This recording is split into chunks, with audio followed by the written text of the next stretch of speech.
Okay. Take it, Pam. So, our tile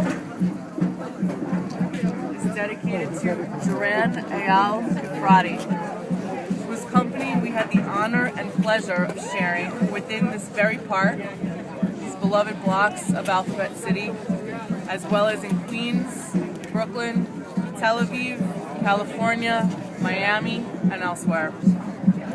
Diran was a most unique, impressive, brave, and honest man who enjoyed this life to the fullest, yet endured its hardships with the wisdom of all the ages and sages.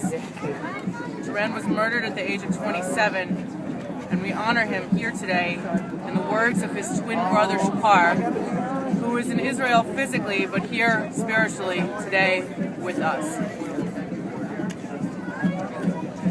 Maybe he'd have stopped looking around so much and would have turned inward, and the rage would have found the expression in light and water.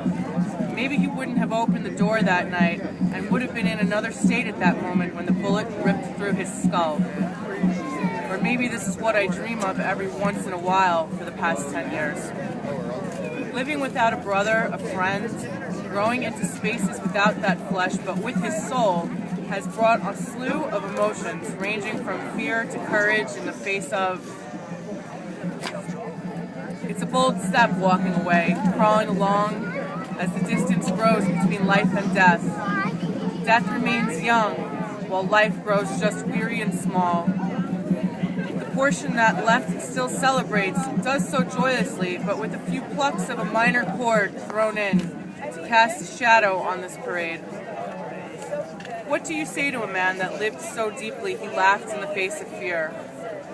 And when he was sincere, you weren't tuned in?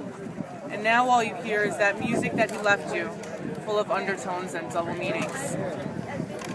I often picture an old man, cleaning his brushes, running his hands along the canvas, and as the grains touch his, he begins to feel the face of that man that visits him whenever he sets out on a new journey.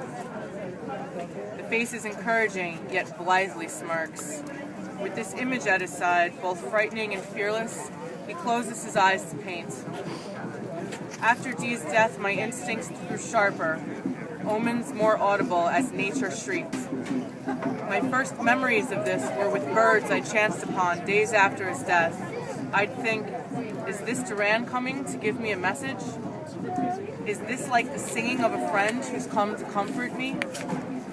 Later I'd sit under oak trees and their swaying leaves formed a symphony that felt like a gift from below, with a little venom. This mixture of the healing and dying is what marks all relationships.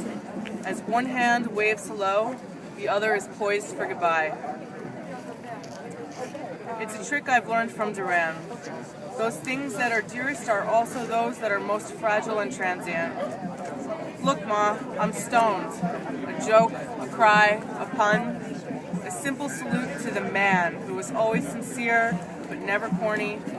Thank you, Tompkins Square Park, for letting Diran's spirit dwell among your trees, birds, bugs, and the endless comic parade of humanity. We love you, Dee.